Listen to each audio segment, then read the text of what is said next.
Hi, I'm Tracy. And I'm Lorna, and we're with the Bates Hennington Real Estate Group, and we're here for our weekly tips on all things real estate and life in Los Angeles, which is a little extraordinary right now. Just a little. Today we're going to talk about two things: expenses related to COVID-19 and also the stimulus bill.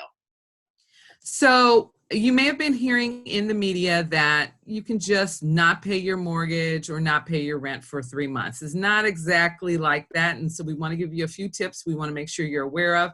First of all, if you do have a mortgage, all the banks are treating this 3-month reprieve very differently. So, you want to contact your individual servicer and find out if you do want to take advantage of that, how that might work for them, if they're going to be putting those 3 months at the end of your loan, or if you're going to have to repay it at the end of this 3-month period, or if they're doing it at all, or if you've got to meet certain criteria. So please contact your individual mortgage servicer and find out that information.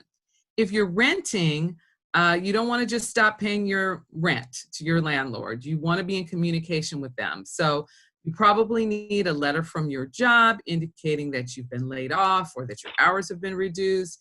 Or if you have medical bills related to COVID-19, that might be something you want to provide to your landlord. Bank statements before and after showing how your reserves have been reduced, and a statement from yourself explaining how you've been affected by COVID-19, how much you can pay now, and how long that might potentially last. And then being in communication with your landlord. We also suggest, and Tracy and I are taking a deep dive on this, just looking at how you can reduce your expenses, not related specifically to rent or mortgage.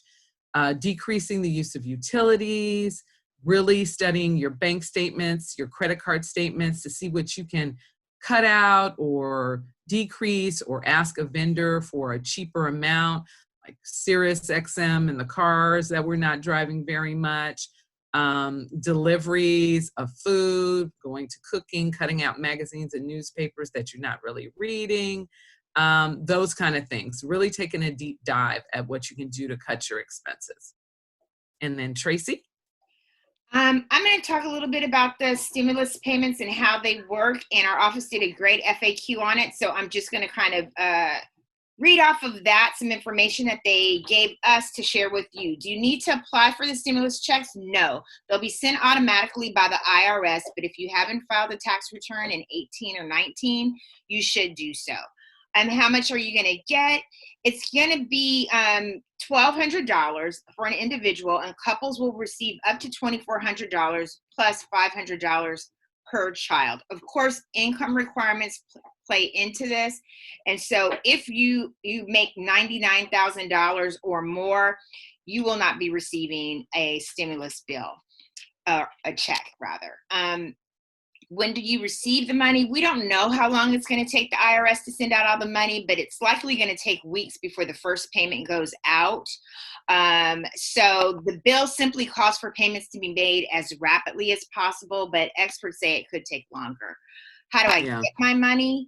The money is going to be direct deposited into your bank account as long as you've already authorized the IRS to send your tax refund that way over the past 2 years. If not, they're going to send it out in the mail. For those who haven't filed an 18 or 19 tax return, the IRS is going to rely on information on file at the Social Security Administration with regard to the payment. And it's still possible that some may fall through the cracks. On the website, the IRS says no sign up would be needed to receive the money, but it's possible the agency ends up offering further guidance. Will retirees get a stimulus check? Yes. Will gig workers get a stimulus check? Uber and Lyft? Yes, as long as you have a Social Security number filed and filed taxes in 2018 and 2019 and meet the income requirements. And will you get a stimulus check if you recently lost your job? Yes, but if you don't meet the eligibility requirements, then you can still apply for unemployment. And are the checks taxed? Nope, not taxed. Which is excellent. So we want to thank you very much for tuning in. We will be back next week to talk about reframing the lockdown in a more positive way and some self-care and socializing tips. Thanks very much. Thanks for joining us. See you next week.